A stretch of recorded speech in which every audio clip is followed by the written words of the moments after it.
Dengan mata kami memandang kepada Yesus yang menjadi sumber pengharapan kami pagi hari ini, Tuhan. Kami tinggikan nama-Mu di tempat yang maha tinggi, dan dengan iman kami datang menyembah Tuhan pagi hari ini. Percaya Engkau duduk dan puji-pujian kami hadir memberkati kami pagi hari ini, Tuhan. Dan saatnya Tuhan bagian-Mu, Tuhan, berbicara bagi kami oleh hamba-Mu. Urapi pakai hamba-Mu yang berkata atas turut mau dengan Tuhan saja. Urapi pendengaran kami dan hati kami, untuk kami siap untuk diberkati melalui firman Tuhan pagi hari ini. Ucap syukur, duduk dengan tenang sambut firman Tuhan. Di dalam nama Yesus kami sudah berdoa. Haleluya. Amin. Judul firman Tuhan yaitu mengerti bagaimana Tuhan bekerja di dalam hidup kita. Kita lihat di dalam Matius 14 ayat 24 dan dilanjutkan dengan 27. Matius 14 ayat 24 saya akan bacakan buat saudara. Perahu murid-muridnya sudah berada beberapa mil jauhnya di pantai dan diombang-ambingkan gelombang karena angin sakau. Ayat yang ke-27, tetapi segeralah Yesus berkata kepada mereka, tenanglah, aku ini, janganlah takut. Lalu Petrus berseru dan menjawab dia, Tuhan, apabila Engkau itu, suruhlah aku datang kepadamu, berjalan di atas air. Kata Yesus, datanglah. Maka Petrus turun dari perahu dan berjalan di atas air mendapatkan Yesus. Tetapi ketika dirasakannya tiupan angin, takutlah ia dan mulailah tenggelam. Dan lalu berteriak, Tuhan, tolonglah aku. Segera Yesus mengulurkan tangannya dan memegangkan dia dan berkata, hai orang yang kurang percaya, mengapa engkau bimbang? Ayat yang ke-32, lalu mereka naik ke perahu dan angin pun reda. Saudaraku, saya akan membagikan ada 5 poin yang sangat penting. Poin pertama yang saya akan sampaikan bahwa Tuhan memberikan sebuah mimpi ya kepada saya dan saudara. Seringkali kita memaksakan mimpi kita, ya. Kita memaksakan bahwa mimpi saya harus seperti ini, ya. Kita mempunyai mimpi masing-masing, ya. Waktu muda, ya kita pun mempunyai mimpi, ya. Setelah punya rumah tangga, kita pun mempunyai mimpi bagaimana tentang keluarga kita. Kalau yang punya usaha, kita pun mempunyai mimpi bagaimana dengan usaha kita.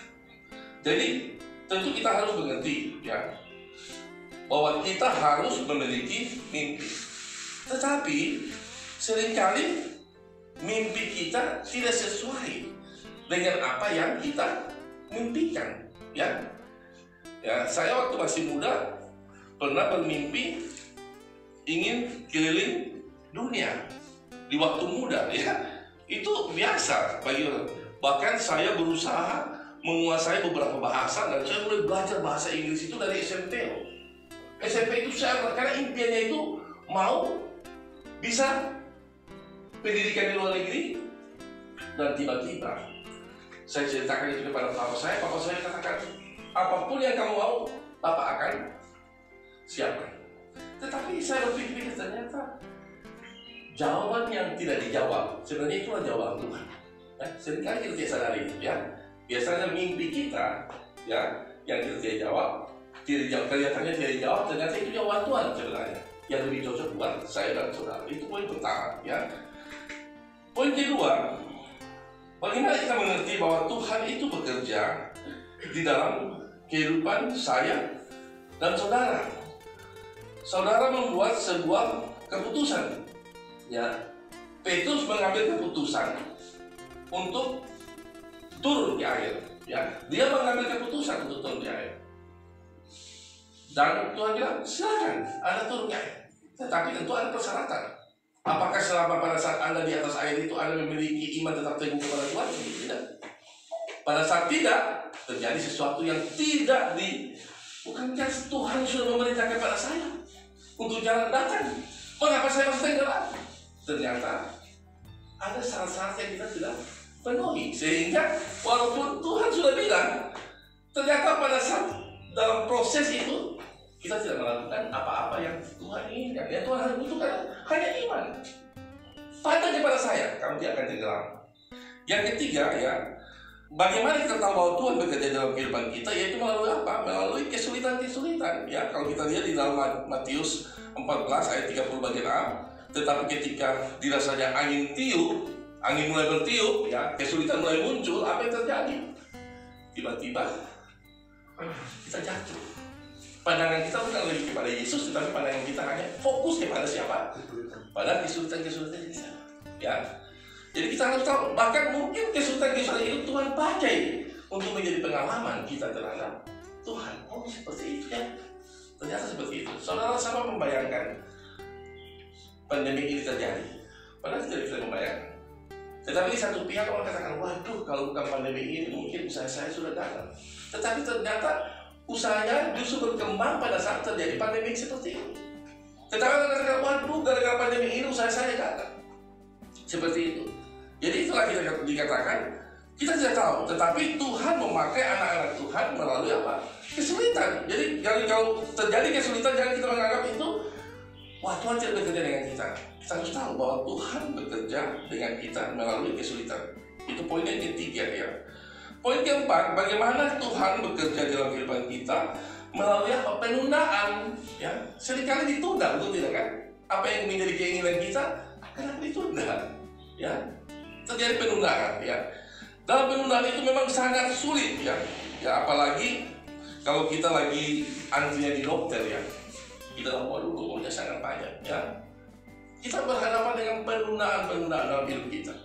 Jadi kalau memang harus ditunda, tidak apa-apa. Kita harus tahu bahwa Tuhan tetap bekerja di dalam kehidupan saya dan saudara, walaupun terjadi proses penundaan ya.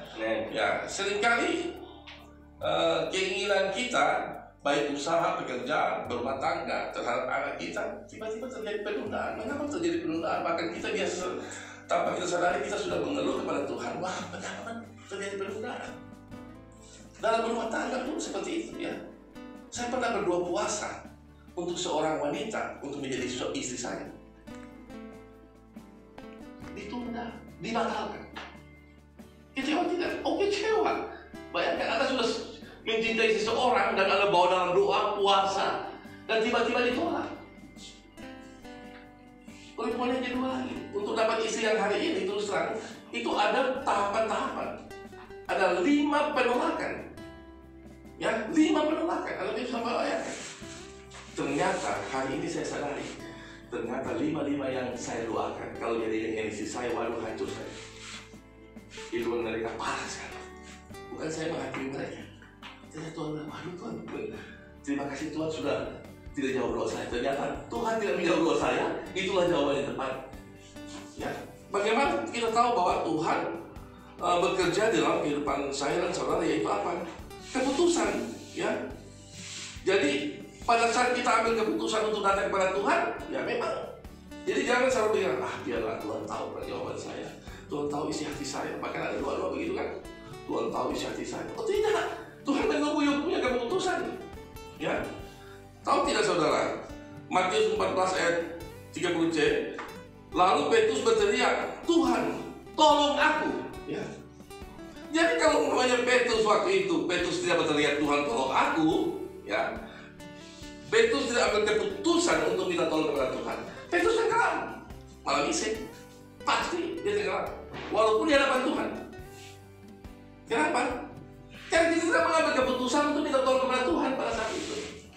Saudaraku, keputusan ini sangat penting. Ya.